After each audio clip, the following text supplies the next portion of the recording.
Hello po mga kababayan, si Dante Maravillas. Breaking news ngayon yung pag-resign ng isa pang commissioner ng ICI.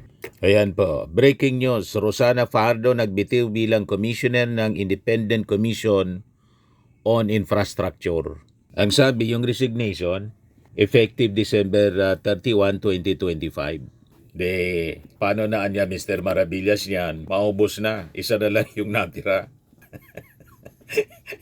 Yung mga tao, may kanya-kanyang rason sa kanilang pagtanggap sa trabaho at saka pag-resign sa trabaho. Diba po, mga kababayan, napagod na rin siguro itong si Commissioner Fajardo. Pero at least tinanggap yan ng challenge. Nakatulong na rin po. So ina-appreciate natin yung sakripisyo nila, yung kanilang contribution para sa ating bansa. Sa pagtulong niya, mga kababayan, sa ating administrasyon, sa ating Pangulong Bongbong Marcos, para labanan ang korupsyon sa gobyerno. Di ba po? Dapat positibo lang na palagi tayo. Of course, yung mga critics, bibigyan ito ng masamang kahulugan. That is normal, mga kababayan. Pag ang mga critics nagsalita, critics, they are there to criticize.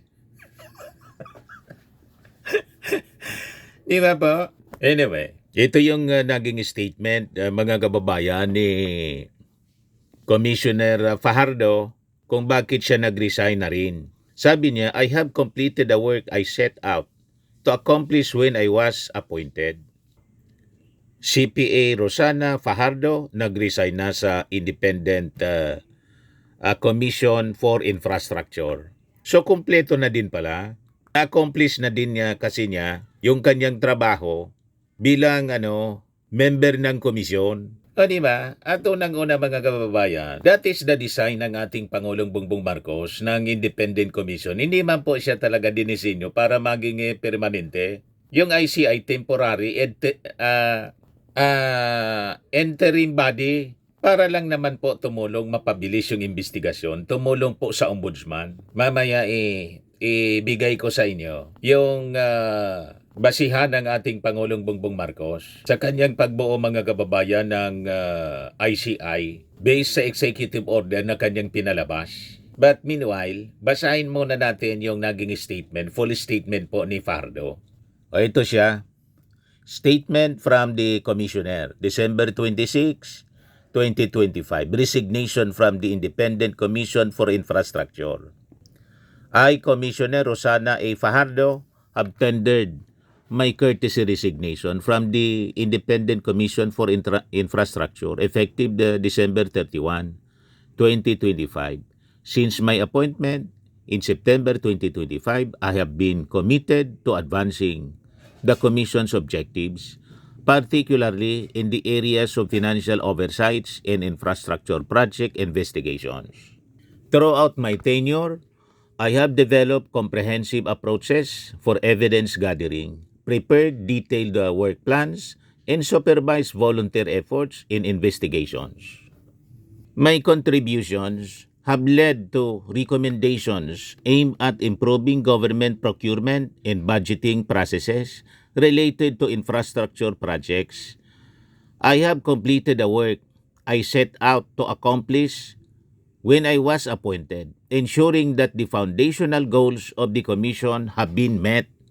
I believe that the investigative and prosecutorial responsibilities will now transition to other agencies such as the Department of Justice and the Office of the Ombudsman, which are better positioned to ensure accountability for contractors and government officials.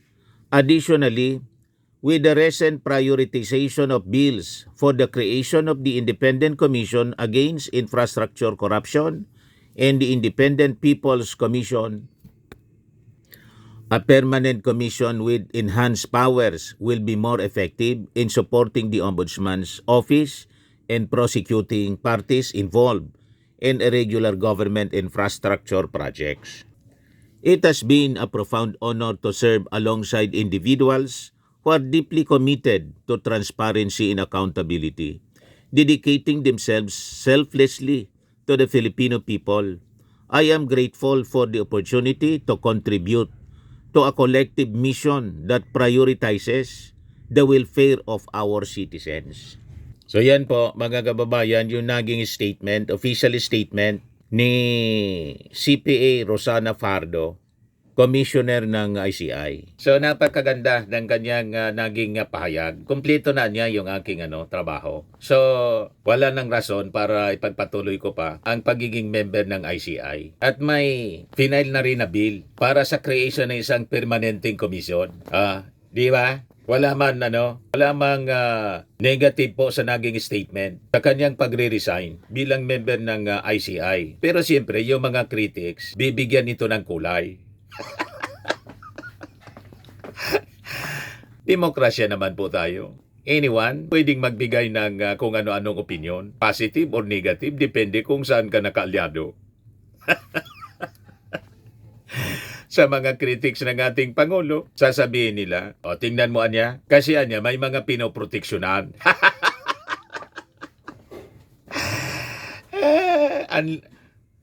Unlimited criticism po mula sa mga critics ng gobyerno, lalo na sa mga DDS influencers, mamasamain nila itong pag-resign po. Sabi nga natin, mga kababayan, yung design ng ICI, hindi man po permanent. Talagang interim body man talaga po yung pagka-design ng ating Pangulong Bongbong. So you can say anything you want, but the reality, hindi man we cannot deny the fact na talagang ang ICI dinisenyo mga kababayan bilang isang interim body. Ito yung reaction. May reaction na po si mamamayang Liberal Party List Representative Laila De Lima. Sabi niya, this can very well be the end of ICI. Dapat kasi meron ng ICAIC, Independent Commission Against Infrastructure Corruption by now. Itrabaho ninyo yan sa Congress. Di ba? Bakit hindi ninyo ipasa agad? Nagbakasyon pa kayo eh. Isa na yung sistema ninyo dyan sa Congress kasi batas yung kailangan, nagtulong-tulong na kayo. Sabi naman ng ating Pangulong Bongbong Marcos, that is now your job in Congress. Di ba? Kanya-kanyang papel, mga kababayan. So kung seryoso kayo, tumulong sa paglaban sa korupsyon, di dapat bigyan ninyo ng panahon. Yang pagpasa, yang tinatawag ninyong Independent Commission Against Infrastructure Corruption. Di ba?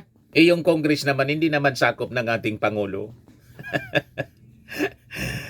Yung executive, yung ating Pangulo, ginawa na niya ang kanyang parte para mapabilis mga kababayan ang pag-uncover dito sa massive corruption sa flood control sa pamamagitan po ng executive order. Ito po, yung executive order 94, creating the Independent Commission for Infrastructure. Na malinaw naman po, mga kababayan, na hindi siya permanent. May section 10, sunset clause. The ICI shall be rendered functus officio upon its accomplishment of the purposes for which it was created or unless sooner dissolved by the President. May sunset clause. Functus officio, ibig sabihin, no longer holding office or having official authority. So the very nature ng executive order, pagka-disenyo mga kababayan, it is an ad hoc, the Philippine Independent Commission for Infrastructure ICI is an ad hoc interim body created under Executive Order number 94/2025 to investigate corruption in flood control and infrastructure projects and has submitted interim reports. Yung nature niya mismo is an ad hoc, temporary, ibig sabihin, temporary interim fact-finding commission, not a permanent body. Malinaw yan po. Kaya may sunset clause po. Yan sunset clause. So ang ibig sabihin ng sunset clause, yun expiration po. Sa batas, expiration or condition for termination. Pag na-achieve na po yung kanyang mission, terminated na siya. Di ba po? Kaya yung mga natigbak na niya, kita mo na. Yan man talaga, yung disenyo ng ICI, yung matigbak siya.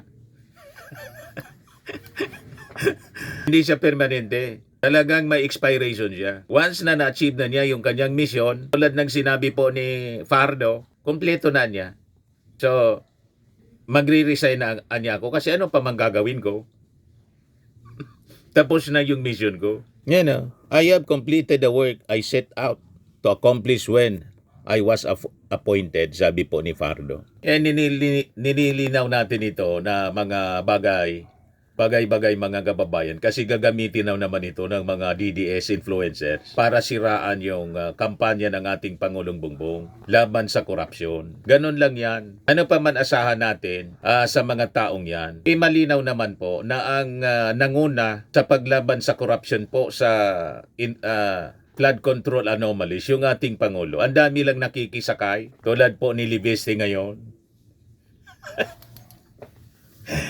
Ano ba? Yung mga dilawan, yung mga nasa Makabayan Black, nakikisakay sila. Sinisiraan yung ating presidente sa kanyang kampanya laban sa korupsyon para sila yung magbida-bida. Sabi ni Yussi Castro, ang nangunaan niya, tandaan niya natin, ang nanguna, ang nag-expose ng korupsyon na to sa flood control, wala mang iba kundi yung ating Pangulo. Nakikisakay lang kayo para magmukha kayong bayani at gusto ninyong agawin yung kredito sa ating Pangulong Bongbong Marcos. Pinapalabas ninyo kayo yung lumalaban sa korupsyon. Maiingay lang kayo at nakikisakay dito sa kampanya ng ating Pangulo laban sa matinding korupsyon sa DPWH, sa mga infrastructure projects. The previous administrations po, hindi lang yung kay Digong, previous dekada, previous administrations. Wala man pong nag-initiate ng ganito. Di ba? Kaya trillions of taxpayers' money wasted mga kababayan. Kaya umabot tayo sa ganito kalala, sabi ng ating Pangulong Bongbong Marcos. Bakit tayo umabot sa ganito? Nakasanayan na po yung pagnanakaw sa DPWH ng mga senador, congressmen, mga contractors at mga kasabwat nilang mga DPWH officials. Nakasanayan na, nakagawian na nila. Di ba po? Tapos magbibida-bida, lalo na ito po. Sige, bida-bida nito. Pabida. Ngayon, si Libiste. Nasuspend kasi si Kiko Barsaga. Ay sumalida kay Kiko Barsaga, si Libiste. May ganon mga kababayan, wag kami, alam namin yung kwento. So ang natira ngayon, si Chairman Fardo na lang. Naglabas na rin ng statement si Chairman Fajardo po. Ay, Chairman Fardo. Si Andres Reyes, naglabas na rin ng payag si ICI Chairman Andres Reyes kung saan inilatag nito ang mga nagawa ng komisyon. So ito ngayon yung statement niya. Sabi niya, in light of the resignation of Commissioner Rosana Fajardo, as well as the earlier resignation of Commissioner Rogelio Singson from the Independent Commission for Infrastructure, I wish to provide clarity and assurance to the public. Yung si Magalong po, special advisor man lang po yon. Hindi man talaga siya member ng komisyon. Commissioner Fajardo's resignation comes at a natural point in the commission's work. The ICI was created with a clear time-bound mandate to gather evidence, establish facts, and propose corrective measures. To date, the commission has filed 8 referrals in cases with the Office of the Ombudsman, not including its joint referrals with the Department of Public Works and Highways. This involves almost 100 individuals, including senators, congressmen, top and middle former and current officials of the DPWH, contractors, and even a sitting commissioner of the Commission on Audit. As a result of all this work, 3 cases have already been filed by the Ombudsman with the courts and have resulted in the arrest of 16 individuals, including that of Sara Diskaya, for non-bailable crimes.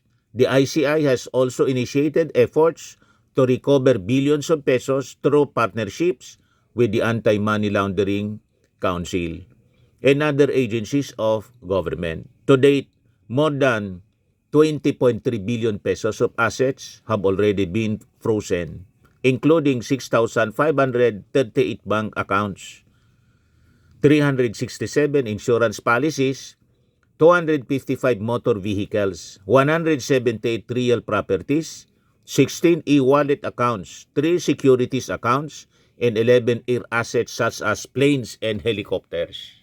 So, makikita ninyo, sa napaka-iksi na panahon ng existence ng ICI, napakadaming accomplishments ang nagawa mga kababayan. So dapat nating palakpakan yung ICI at dapat nating katuwa ang ginawa ng ating Pangulo sa pag-create ng ICI po. Ang daming nakasuhan na po, mga senador, congressmen, at marami na rin po yung mga nakakulong. Wala pang senador, congressmen kasi unang-una, si Saldico may warrant of arrest, hindi pa po nahuli. Nauna na po na umalis sa bansa. At may proseso po sa pag-issue ng warrant of arrest, pati sa pagpa-file ng kaso.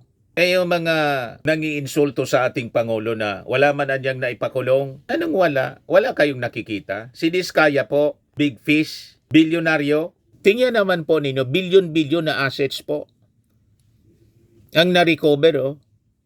You see? Sino nakagawa nito? 20 billions of assets have already been frozen, including 6,538 bank accounts, 367 insurance policies, 255 motor vehicles, 1,078 real properties, 16 e-wallet accounts, 3 securities accounts, and 11 air assets such as planes and helicopters. O, tanong ko sa inyo, sinong presidente nakagawa niyan? Si Digong nyo? Nagawa yan ni Digong? Never niyang nagawa. Kahit si Pinoy, hindi yan nagawa. O, sinong Pangulo ang nakagawa ng ganyan? Wala. Only our President Bongbong Marcos. Pero iniinsulto pa ninyo.